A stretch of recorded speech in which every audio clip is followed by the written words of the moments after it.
अंधुक झालेला असतो. त्याला ती काजळी आलेली असते आणि ती काजळी देहबुद्धीची आलेली असते. त्याच्यामुळे त्याला त्याचा प्रकाश दिसत नाही. म्हणून ते प्रकाश ब्रह्मज्ञानाचा प्रकाश करतात. जे संत जगामध्ये सर्व काळ असतात, जीव मात्र ला दिसतात, पण संशय विपर्यासामुळे संताला माणूस समजून लोक फसतात. संशयावनी थोर अनेक नाही, संशय हा पाप आहे. आणि संशय कशावर आहे? देवाच्या नामावर आहे, देवावर आहे, संतांवर आहे. नाही तुमच्यावर संशय. तो संशय यालाच अर्धवट ज्ञान म्हणतात. आणि अर्धवट ज्ञान आधा हाकीम ज्ञान खत्री. हाकीम माहिती आपल्या जसे महाराज असतात तसे मुसलमानात हाकीम असतात. त्या बाबाला त्यांना हाकीम म्हणतात. तर आधा ज्ञान, आधा हाकीम ज्ञान खत्रीने म्हणजे अर्धवट त्याच्या खतमा होतो. मग अर्धवटण्याने अर्ध्या हळकुंडाने पिवळं झालं कशाला म्हणते? आतापर्यंत कळला का त्याचा अर्थ? अर्ध हळकुंड अर्ध ज्ञान म्हणजे भेटलेल्या माहितीबद्दल आपला संशय असणं. भेटलेल्या माहितीबद्दल, भेटलेल्या शब्दाबद्दल, भेटलेल्या नामाबद्दल, भेटलेल्या देवाबद्दल, भेटलेल्या संताबद्दल संशय असणं, या नाव अर्धवट ज्ञान, या नाव पाप आणि या नाव दुसरं काही नाही. बस या पापाने तो वायाला. कारण का? संशयावनी पाप अधिक नाही गोर, हीच विनाशाची प्राणी. हीच प्राण्याला विनाशाकडे नेणारी वाघूर घातलेली माणसाला त्याच आहे. संशय कशावर आहे? देव भेटणं अवघड आहे, पकडणं अवघड आहे. भेटलेला तुम्ही देव आहे, पण जगाला कळ नाही की देव आहे. म्हणून काशीद्वारका चौकट चालू. मग भेटणं अवघड आहे का कळणं? नामदेवाच्या ताटात जेवत होता तेव देव होता, बोलत होता, पण काय झालं नव्हतं. मग आपल्याला काय करून घ्यायचं आहे? कळूनच घ्यायचं आहे. पण करून घेते कारण कराने कोण ताटा धरतोय? देवच ताटा धरतोय. देव ताटा धरेल का? नाही धरीत तो. आता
एका जनार्दनी न घ्यावा आणि निश्चयशी होय.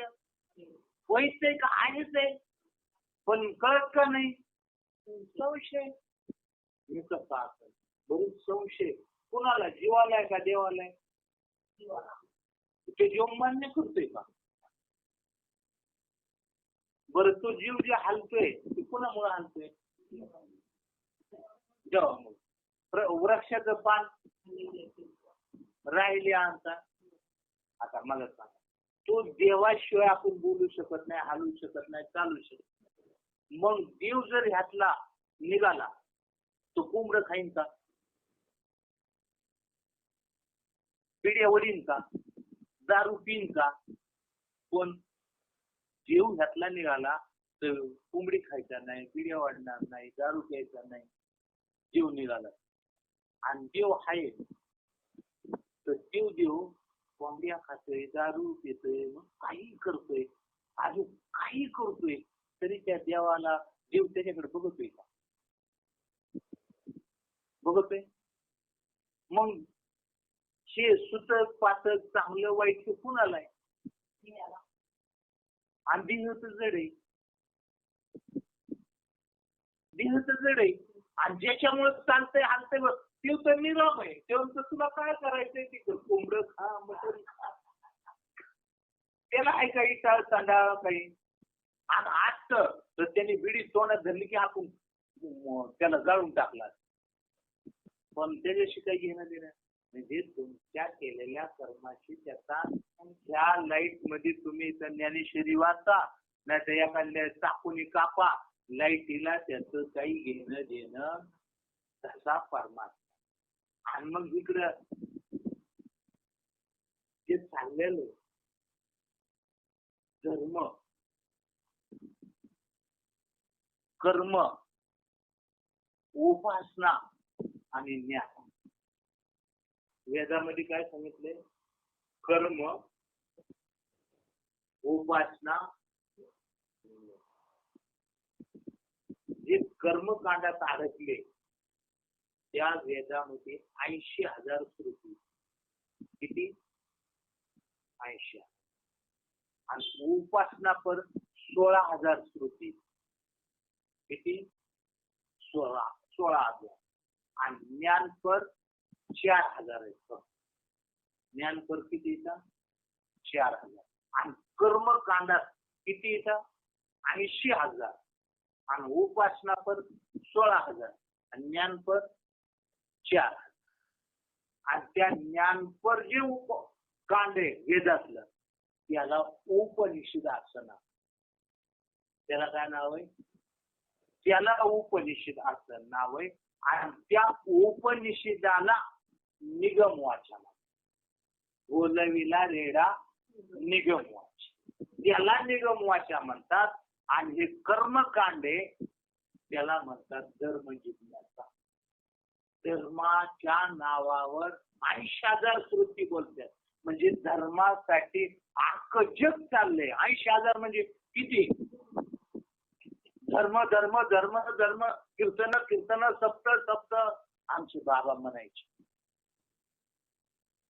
म्हणायचे काही दिवसांनी गुरु पहिलं तसाच काही दिवसांनी बरोबर सप्ताह होईल आणि तुम्हाला बोलवणं येईल, आमंत्रण येईल, आमच्या सप्त्याला यावर का, आमच्या सप्त्याला यावर. तसंच चाललं. मला वाटायचं असं कसं होईल. तेव्हा सप्ताह म्हणजे 4 गावची लोक यायची सप्त्याला आमच्या. आम्ही सगळी मंडळीची जटीवाला 4 खेडी तिथली आहेत ना, त्या जटीवाला सप्ताह एकच असायची. ती वर्षात. आणि मग आम्ही सगळे सलग कीर्तना, अख्खं गाव दिंडी सारखं पडलेलं त्या सांगण्यात सगळे चलत कीर्तना. काय करत होतं तेव्हा काय देव जाणे. पण त्या माणसात जायचं रात्रीच कीर्तनाला. मग धर्म सगळं जग करतो. उपासना अर्धी करते. पण मोक्षासाठी इच्छा करणारी किती? भक्ती न मुक्ती कोणी तयाकडं नाचत जाऊ त्याच्या सुख देईल. मग आपल्याला सुख पाहिजे तर त्याच्या गावाला गेलं पाहिजे का नको? त्याच्या गावाला कुणी जायचं नको म्हणते. त्याच्या गावाला नाही कुणी जात. सुख पाहिजे तिथं. तर भक्तीनं मुक्तीसाठी कुणी परमार्थ करत नाही. त्या ज्ञानपर ज्ञानाकडे जायला कुणी मागत नाही. मोक्ष कुणाला नको. फक्त धर्माच्या नावावर चाललेले. मग कर्म असंच झालं पाहिजे, तसंच झालं पाहिजे, ही धर्म जिज्ञासा आहे. आणि त्या कर्मकांडामध्ये पण त्या ज्ञानाने तुमचं सगळं कर्म जळून भस्म होते त्याच्याकडे, आणि त्याच्यातून मोक्ष. किती भागवत ऐकले असतील तुम्ही, मला नाही माहिती. मी बी किती सांगितलं मला बी माहित नाही, पहिलंच चालण्याची कृपा आहे. ते सांगत मी बी नाही, पण मला ऐकाय भेटतं तुमच्या नादाने. ते म्हणते चक्रव्यूहामध्ये कोण गुंतला होता? अभिमन्यू कुणाचा मुलगा? सुभद्रेचा. नाही, आज सुभद्रेला दिवस गेल्यावर तिला बाळापणाला चाललेलो होतो. आणि भारत कोण आपलं होतं?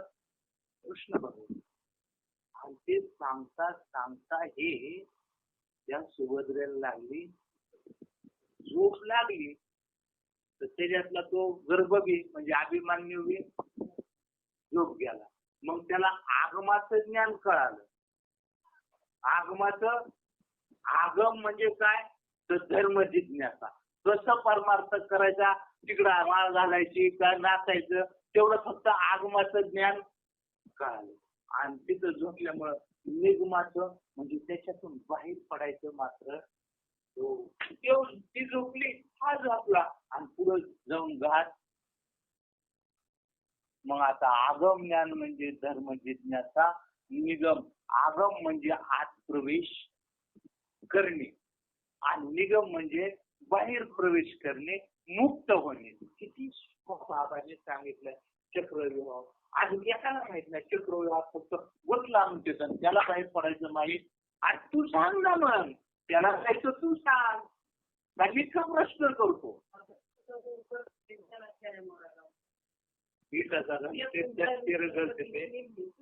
त्यातून फेरे मार तिथं भागवतांचं इटाचं बंद निवडत चक्र.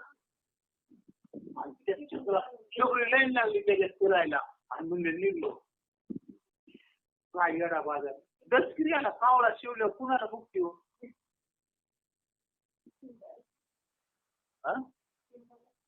पिंडाला मुक्ती भेटते.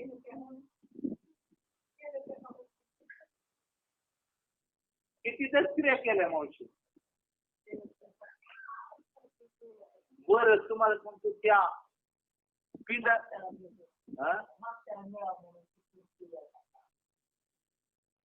आणि ते बिजडा असला, खाणारा असला, तरी त्याला कावळा शिवलो गेला मुक्त. वैकुंठाला गेला, स्वर्गाला गेला, कुठं अजून कैलासाला कुठं पाठवती ती त्यांच्या मनावर.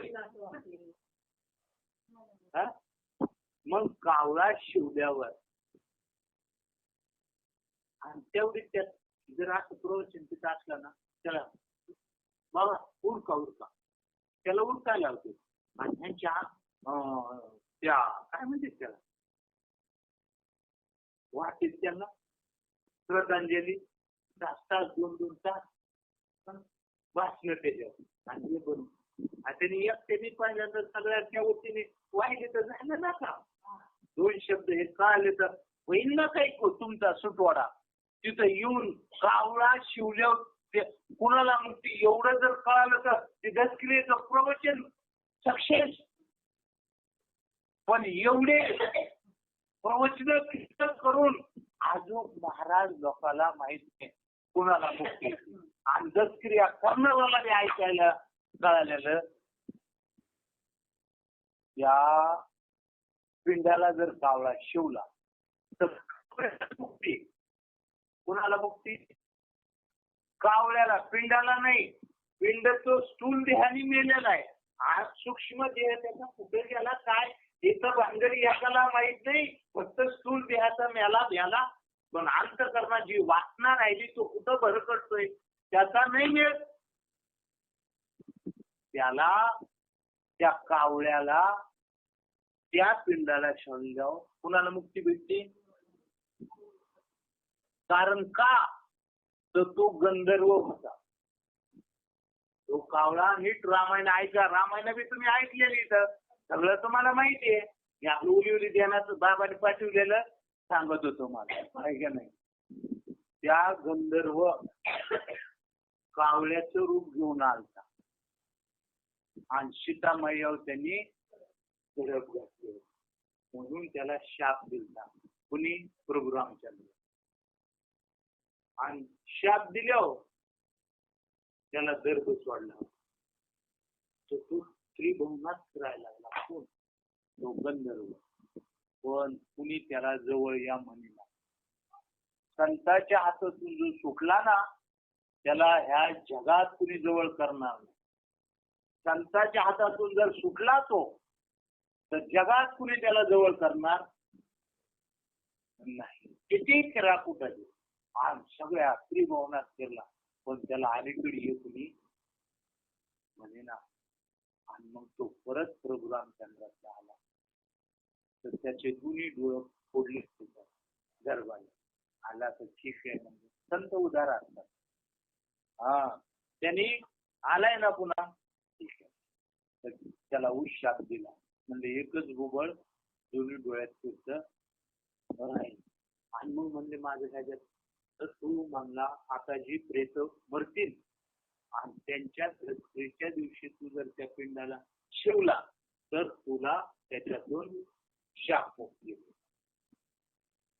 म्हणून तो कावळा पिंडाला शिवल्यावर कावळ्याला मुक्ती का पिंडाला? आणि पिंडाला मुक्ती व्हायची तर काय?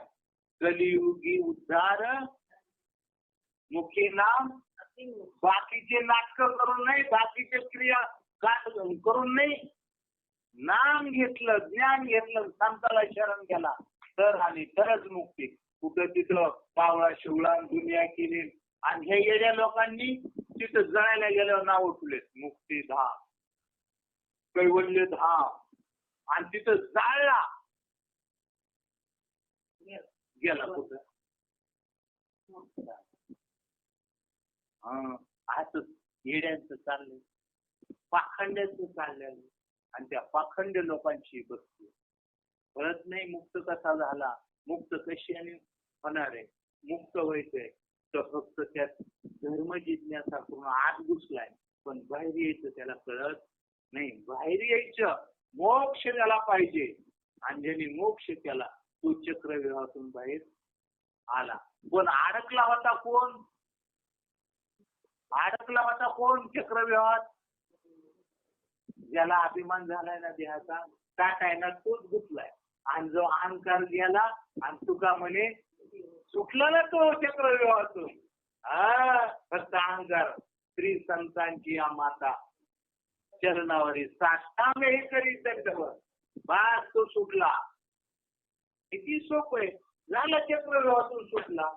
पण अभिमान्यू आजू अभिमान्यू नाव ती अशी फुलेच आहे ना. अभिमान झालाय देहाचा फक्त अहंकाराने करून घ्यायला. त्यांना तर कळत नाही काही संतांचं वाङ्मय. पण संतांचं वाङ्मय कळायला लागेल ना भाग्यला. हो तसं कळू शकत नाही. म्हणून त्या संतांना जे माणूस म्हणून बसले, त्या संतांना माणूस म्हणून बसले त्यांच्याकडचं काय ज्ञान आहे? त्यांच्याकडे जाऊन आपल्याला मुक्त व्हायचे ही मात्र आशा धरली नाही. धर्मकांडासाठी कुठली आणि म्हणून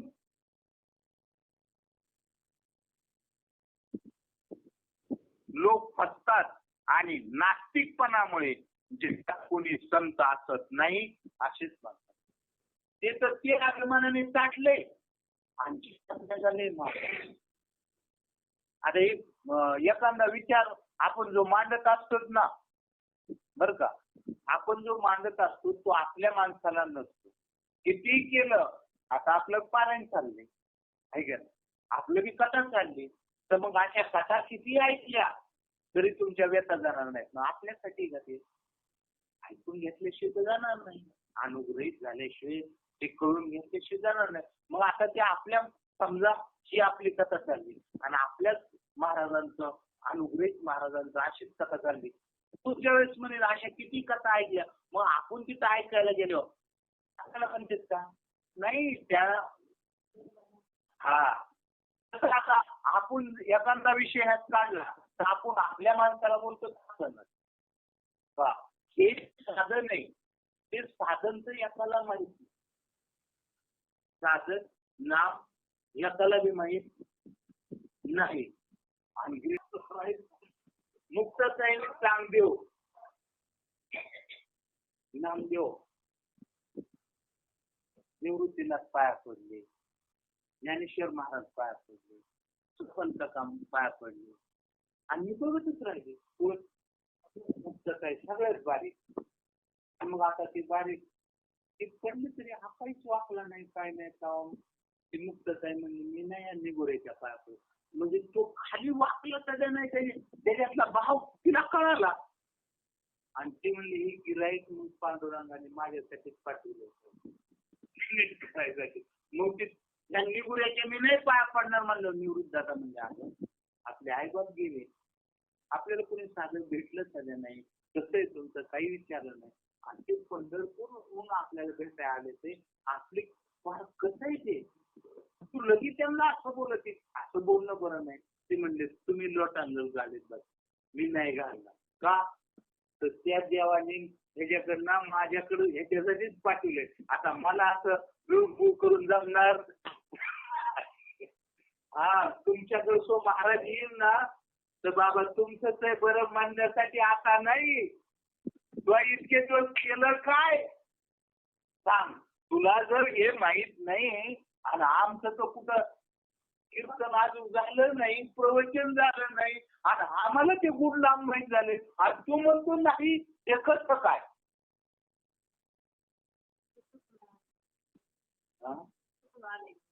विचार आहे ना, विचार करा बघा.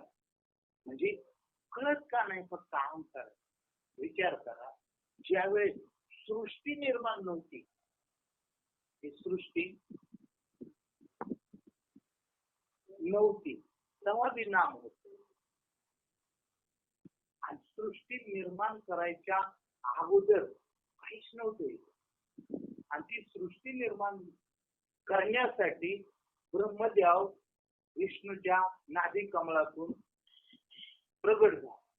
आणि त्या ब्रह्मदेवाला सध्या नाम माहीत. मग त्या ब्रह्मदेवाला काय नाम दिलं? रामकृष्ण हरी नाम दिलं असतं. तिथं जन्मलीच नव्हती अजून.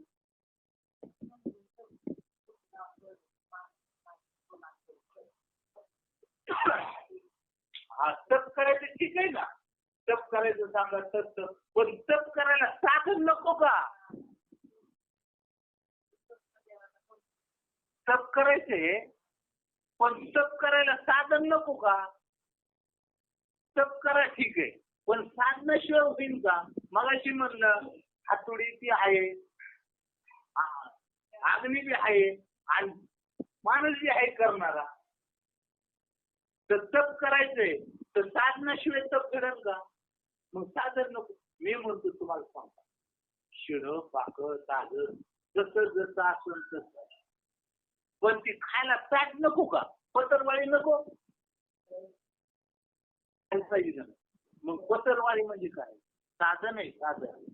मग तुम्हाला बरं शिळ वाढू किंवा ताज वाढू, पण ताट जेवायला पाहिजे का नको? पत्रवाळी नको का पाहिजे? आणि पत्रवाळी नसतं जेवण का? मला तप करायचंय तर साधन कुठे? साधन नाही. आणि मग कर्मकांडामध्ये गुंतले, तप तप करायला लागले. पण त्याला मग तोच तो गणगण करायला लागला. मग त्याला कळा ना, वर गेला खाली आला, वर गेला, जिथून आलं तिथे गेला, पुन्हा वर गेला, पण काही त्याला मिळ लागला. त्याला काही सृष्टीच्या उपक्रमा पूर्विका विरोधमा वेडायचा ब्रह्मा एकला मग ईश्वराचे नावळके आणि सृष्टी ही ना करू शके तो थोरू केला एके नामे जिने. त्याला बी नाम घ्यावा. कुणाला? ज्याने सृष्टी निर्माण केली. मग त्याला काय नाम दिलं असतं? वाचीच नाहीत काही, कळू शकत. जोपर्यंत संत भेटत नाही तोपर्यंत कळू शकत. हा काय सुचत काय तुम्हाला? 14 जण होते, 14 जण. आणि त्या पंडितांनी असं आणि 3 जण म्हणले, एक पंडित आणि 3 जण. आणि ते पंडितांनी स्वयंपाक केलं आणि त्याच्यावर झाकून ठेवलं, सगळे झोपले. आणि स्वप्न जे पडलं ना त्या स्वप्नातून उठल्यावर जेवायचं ठरलं होतं चौघात. पण एक जण होता ना त्यांना जाऊ स्वप्न आपलं खाऊन 3 जण झोपले ना, त्यांनी उघडलं ना आपलं बेफरातच खाल्लं. आणि बाकी ते ज्यांनी बनवलं त्याला एकाला उठवलं. ते म्हणलं उठ. तेव्हा म्हणला मी त्या 7 स्वर्ग आहेत ना त्या 5व्या स्वर्गात होतो. तिथं होतं भारी झालं बाबा, तुझं कामच झालं, ते भारी झालं. मग म्हणजे गेलो त्याला उठवलं. त्याला उठवलं मी 7व्या स्वर्गात होतो.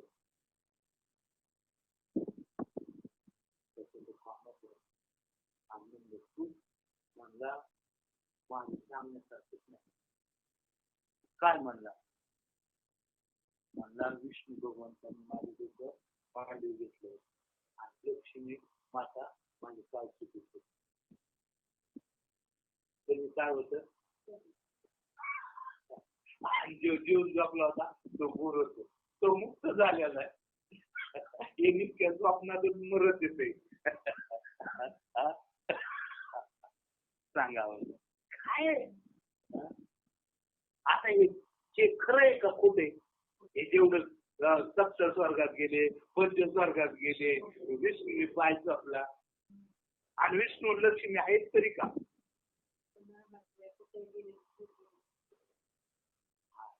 किती अज्ञानात जीव जगत येतो. आणि त्याला ज्ञान याच कारण काय? केवळ अहंकार, केवळ अभिमान. तो अभिमान चक्रव्यूहात काय झालाय? आखलाय. त्याला बाहेर पाहायचं काम त्याच्यावरच आहे. त्याने जर अहंकार सोडला आणि संताला शरण गेला तर आणि तर. पण तो इतका नास्तिक झालाय की तो म्हणतो आता संतच राहिले, आता आपण काल इथपर्यंत काय करावं बाबा? का एका डोंगर हे अजून वाढलं ना तर परत रिटर्न होईल. हा तो नास्तिक पण आहे ना जगात. आणि तो म्हणतो आता संतच राहिले. का संत राहिले नाही म्हणतो? तर त्याचा अहंकार आहे ना, तो कुठं नाक घासायला नकोच म्हणतो. म्हणून संत नाही म्हणलं म्हणजे काम झालं. असलं म्हणजे तुमच्या जास्त नाक घासावं लागेल ना. हा सांगा बरं. हा सांगा. एक काल इथपर्यंत आलतो. एका डोंगरावर मात नाही अजून एक वेळ झाली. बरं झालं हा पण वाचला होता. एका डोंगरावर मातीचा द्रोणाचार्य पुतळा केला व तो पुतळा म्हणजे खरे द्रोणाचार्य आहेत. काल तिथपर्यंत हे वाचलं होतं, अर्थ सोडलं होतं. एका डोंगरावर मातीचा द्रोणाचार्य पुतळा केला व तो पुतळा म्हणजे द्रोणाचार्य. काय त्याचा भाव आहे? आणि असं ज्यावेळेस भाव होईल ना त्याच वेळेस त्याला ज्ञान प्रगट होत. त्याच वेळेस त्याला ज्ञान प्रगट होत. असं नाही तर ज्ञान स्वप्नात, तो देव स्वप्नात कधी येऊ शकत असं मी म्हणत नाही बरं का. नाथ महाराजाला स्मरून मी सांगतोय. काय वळे बघायची मज आणि सद्गुरु मूर्ती भेद नाही का कल्पंती येणे भावे जे भजती ते ज्ञान पावती सहजची. देव प्रत्यक्षात म्हणतोय मी आणि तुला भेटलेले सद्गुरु याच्या जर भेद पाहिला तर स्वप्नात सगळ्यांनी येणार मज आणि सद्गुरु मूर्ती भेद नाही ग कल्पांती येणे भावे जे बस असा ज्याचा भाव झालाय ते त्याला ज्ञान प्रगट होतं. ते ज्ञान पावती सहजची सहज फक्त त्याचा तसा भाव झाला. मला ज्यांनी अनुग्रह दिलाय मला जे भेटलेत ते आणि पांडुरंग परमात्मा दुसरा ह्या जगात नाही. तेच माझे म्हणते तेच माझे गुरु असं ह्याच्यापेक्षा दुसरा भाव आला की स्वामी कधी येणार नाही असं मी सांगत नाही. नाथ महाराज सांगतात त्यांना परत सपोर्ट करतो मी. कुणाचा? तुकाराम महाराजांचा. माझ्या विठोबाचा आपणची देव म्हणून आपण म्हणायचं. आम्ही अंदाज पहिल्यांदा म्हणायचं जायचं आणि दुसऱ्यांदा म्हणायचं श्रीपाद. कारण तुकोबाराय म्हणते ज्यावेळेस पांडुरंग परमात्मा विठोबा अवतार घेऊन आला त्यांनी बऱ्याच लोकांना तारलं. त्याच्यानंतर पांडुरंग जे सद्गुरु तोच अवतार घेतात. म्हणून तुकोबाराय म्हणले माझ्या विठोबाचा तोच विठोबा. कैसा प्रेम भाव त्याच प्रेमाने तोच विठोबा माझा गुरु होऊन बाबाजी चैतन्य मला भेटला. आणि तसंच आणि दैवाचे अंदाज पंढरी पहिल्यांदा म्हणायचं म्हणजे कुणी टच होऊ देत. आणि जर तसं पुन्हा म्हणला ना दास श्रीपाद रायाचे दास रामदास असं लोक म्हणतात हे का आणलंय तुम्ही नवीनच म्हणायचं. मग तुम्हाला संप्रदाय नाही तुम्हाला गुरु नाही म्हणून तुम्हाला हे कळत. कारण का नाथ महाराज म्हणतात मज आणि सद्गुरु मूर्ती येणे भावे जे ते ज्ञान पावती.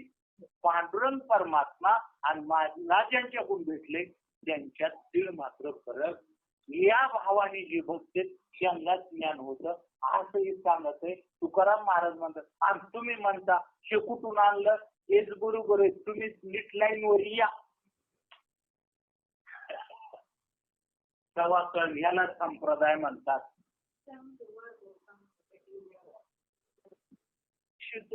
त्याच्याशिवाय त्यांना पुढे सरकारला जागा नाही. तुम्ही कुत्र्यासारखं तोडता ना आमच्या यागळा काय ज्ञान. आता ज्ञानेश्वरीत एक ओळ सांगतो. जे नाम आहे जे साधन आहे कालचं झालं तुम्हाला अभंग एक सांगितला. कोणतं? सार सार सार विठोबा सार विठोबा नाम तुझे. आता विठोबाचं नाम म्हणजे काय पुढच्या चरणात लगेच सांगितलंय. अभंगातच आपण आपलं डोकं लावायचं.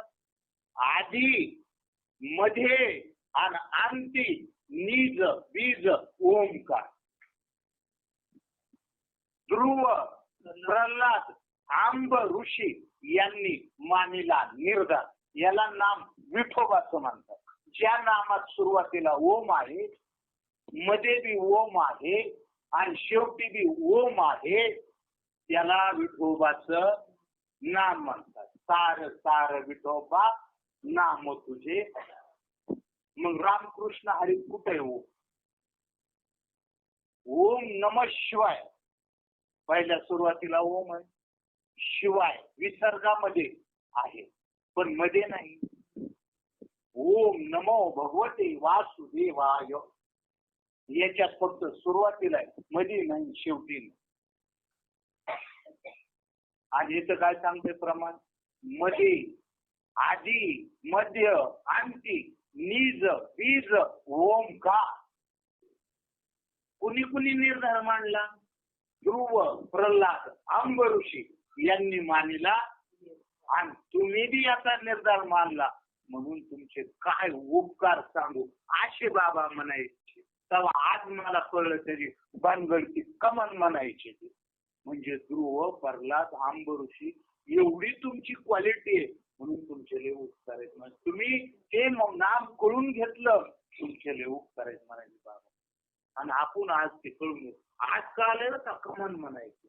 आपण ते मनाचा निर्धार केला आणि ते मानलं म्हणून. नाही ते लोक मानतात का त्याचा निर्धार नाही. आणि ते निज बीज ओमकार ते विठोबाचं. ते विठोबाचं आधी आपल्याला अनुग्रहात पहिलं ओम आणि दुसऱ्यात बी गुप्त ओम.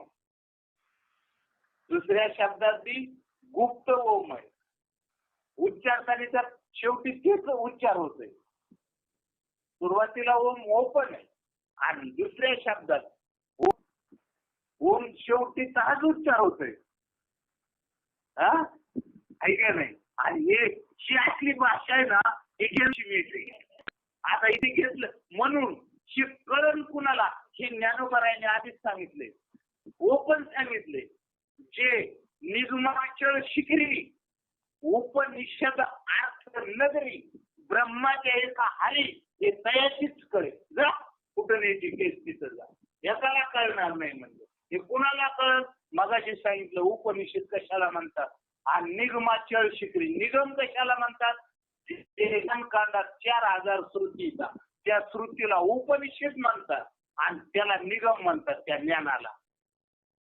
आणि त्या निगमा त्या ब्रह्माच्या शिखरावर जो उंच केलेला आहे ना त्याला कळेल. आणि त्या उपनिषद अर्थ त्याचा अर्थ ज्याला कळत त्या नगरीत जो गेलाय. आणि ब्रह्माच्या याचा हरी पहिलं म्हणायचं हरिनिवासा म्हणजे पंक्तीनिवासा म्हणजे ब्रह्मस्वरूप झालेल्याला त्यालाच ती गोष्ट कळण.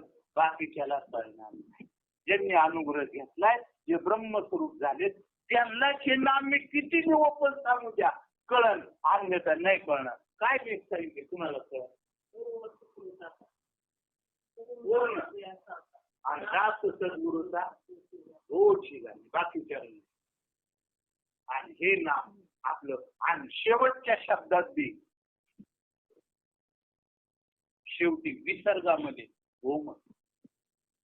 तिन्ही ठिकाणी आपल्यात ओम.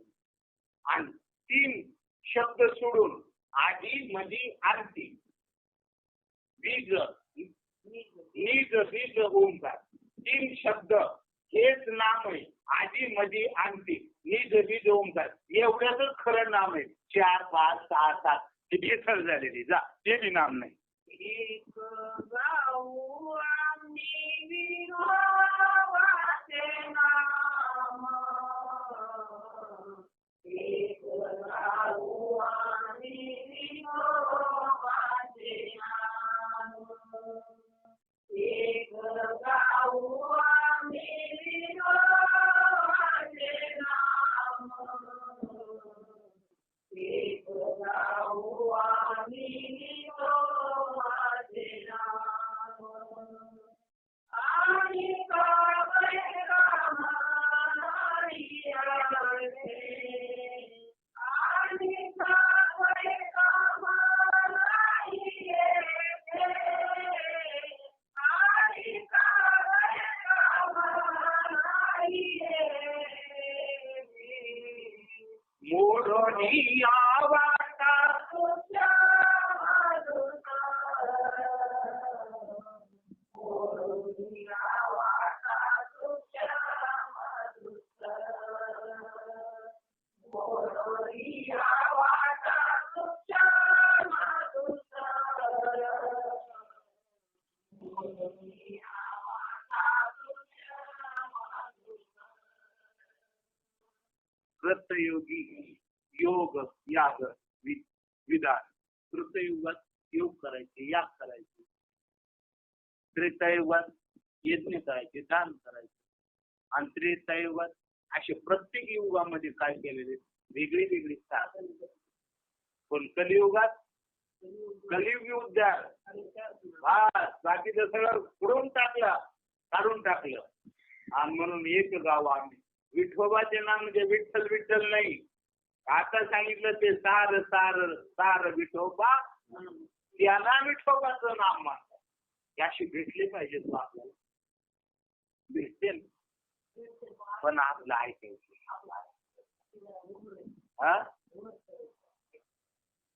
पण आपलं चाललंय ते बरोबर चाललंय. त्याला गर्व चाललंय ना. आहे का? हा, सांगा. हा. आता सांगा माकड काय म्हणतं. तर आता समजा ते जे म्हणतात ते आपल्याला कळून दिलंय का नाही. आता आपल्याला त्या अभंगाचा बाकी जाऊन द्या.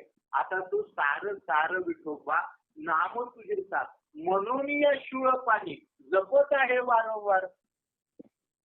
म्हणून या शिव पाणी जपत आहे वारंवार. तो शंकर भगवानचा देव जपत. मग शंकर भगवानचं ते नाम जपत होते. दयाळबा पार्वती माता म्हणते तुम्ही कोणतं नाम जपता, कोणाचं भजन करता. सगळ्यात मग ते म्हणला मी रामाचं भजन. मग म्हणजे रामाचं भजन करतो तो कुठे. मला म्हणजे चला राम. आणि रामाकडे गेले. त्यांनी तुम्ही कोणाचं भजन. तेव्हा मी शिवाचं करतो.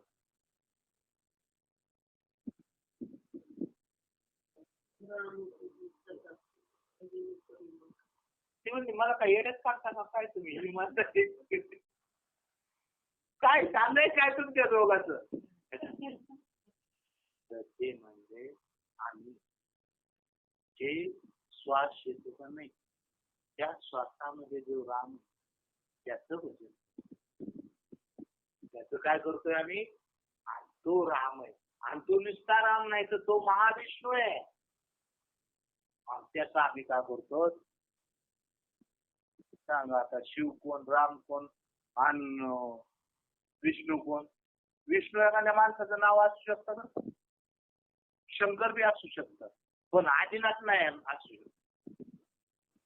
आदिनाथ असं आदिनाथ नाही. आदिनाथ असं महाविष्णू नसतं. विष्णू ठेवते महाविष्णू नाही ठेवत.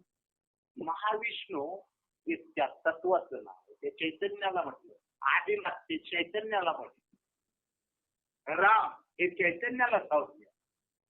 आणि त्याच मी स्वतःच्या ठिकाणी श्वास घेतली आणि सोडला त्याच्या मतीची आहे ना स्थान ते आमचा. तो आमचा देव आणि त्या देवाचं हे नाम आहे. ब्रह्मयाने सकळ निर्मिले. ब्रह्मयाशी कोण निर्माण करतात. विष्णूने विश्व पाळिले. विष्णूशी पाळिता कोण. विश्व रुद्र सहार करिता. रुद्राशी सहार करिता कोण. आणि तो देव ठाई पडेना तरी यमयातना आम्हाला ब्रह्माच्या विष्णूच्या आणि शंकराच्या गप्पा नका मारू. गोष्टी नका सांगू. आम्हाला त्यांचा बाप कोण आहे ना तो दाखवा म्हणजे आमची यमयातना जन्म मरण टळण. आणि त्या देवाचं नाव पाहिजे आम्हाला. त्या देवाची भक्ती करायची आम्हाला. आमचं कुठं चाललंय. यावर शंकर ब्रह्मदेव आणि विष्णू तिघाला झाला अहंकार आणि तिघं बसले चटून. म्हणजे मी कोण मोठा बघू. तेव्हा मी नाही उत्पन्न केलं का करतो कुणाचा पाळ. तेव्हा मी सगळ्यात पाळतो म्हणजे मी मोठा आहे. तेव्हा मी सहार नाही केलं तर मग कुठं बसता सगळे. म्हणजे त्या तिघात कोण मोठे असं वाटायला. आणि झालं वाद सुरू झालं. दिव्य आधी तिथं प्रगट नाही. तेवढी काय चाललंय तुमचं कामून भांडणं करतात. तेव्हा आमच्यात मी ब्रह्म आहे ब्रह्मदेव आहे हा विष्णू आहे आणि तू शंकर आहे. आम्ही सगळ्या जगाची उत्पत्ती मी करतो. या सगळ्या जगाला हा पाळतो आणि सगळ्याचा सहार करतो. आम्ही तिघं ह्याच्यात मोठं कोण बघा. त्यांनी तुम्ही ब्रह्म विष्णू नाही. आणि म्हणले ह्या पोत्यात ह्यावा दोन तोंडाचा आहे. ते कोण आहे बघा बरं. दोन तोंडाचा एकूण बी एक तोंड तिकून बी एक तोंड बघायला लागले. एका अशा काही गोण्या आहेत म्हणली. आणि एका गोण्यात असे लाखो इथं एक तुम्हाला दाखवलाय. एका गोणीत किती इथं लाखो. अशा गोण्या बी काही काही. आणि ती विष्णू भगवंत शंकर भगवंत ते म्हणतोय मी आहे. मग तुम्ही कोण आहे विचारता. त्या देवीला प्रश्न विचारायला लागले. तुम्ही कोण रे? की म्हणतोय मी. आणि अशातच काही गुण यायचा एकातलंच दाखवलंय. झालंय काय घोटाळा? फक्त अभिमान्यूमुळं चक्रव्यूहाची भाषलेली मी करून फक्त हसून गेले. पण खऱ्या देवाची ही ओळख नामाशिवाय होणार नाही. आणि ते नाम म्हणून पुन्हा लगेच केलं. तुका म्हणे कैसे आंधळ हे जन आणि गेले विसरून.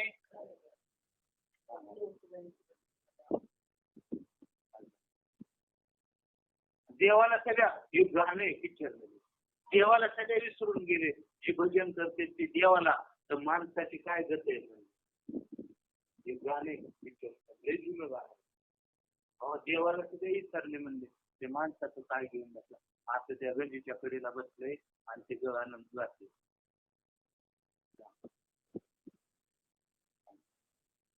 म्हणून इथं आपल्याला जे भेटले ना, खरंच आपण द्यायला. आपलं जे परमार्थ चाललंय, आपल्याला संप्रदायपूर्वक जे नाम भेटले, जो देव कळालाय, नवी नवीची वस्तुता, देव नाम आणि देव वेगळा, ज्ञान आणि ईश्वर वेगळं, आणि एवढा असून ती वस्तू आणि तुम्ही वेगळे ऐकलाय. आणि ती परमात्मा स्वरूप आपल्याला केले. आपल्याला कोणत्या क्वालिटीला बसवलंय? बापरे, अजून जगात मिळेल. देव इकर, नाम इकर, नाम घेणारा इकर, देव इकर, त्याला म्हणतात द्वैत. व्यभिचारी वस्तू द्वैत. हरी आणि हरीचं नाम एकच आहे आणि घेणारा बी तोच एक आहे. असं जे जाणते ते अद्वैत आहे.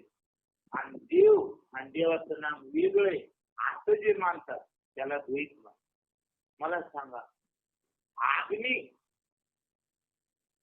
म्हणलं तर आपल्या तोंडात चटका बसत का? मग अग्नी नागणीचं नाम दोन आहे. पण इथं देव म्हणल्याबरोबर अंगावर काटा फुटतोय.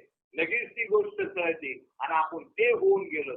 हे देव आणि देवाचं नाम एक आहे आणि ते आपल्याला प्राप्त झालं सद्गुरूच्या कृपेने. म्हणून त्या श्रीपाद बाबांचे म्हणून झालेली सेवा हृदयस्थ सद्गुरू श्रीपाद बाबा, रामदास बाबा, पांडुरंग परमात्मा आणि तुम्हा सर्वज्ञाच्या चरणात सेवा समर्पित करून सेवेला इथे पूर्ण विराम देऊ. पुंडली गवरदेव हरिविठ श्री ज्ञानदेव.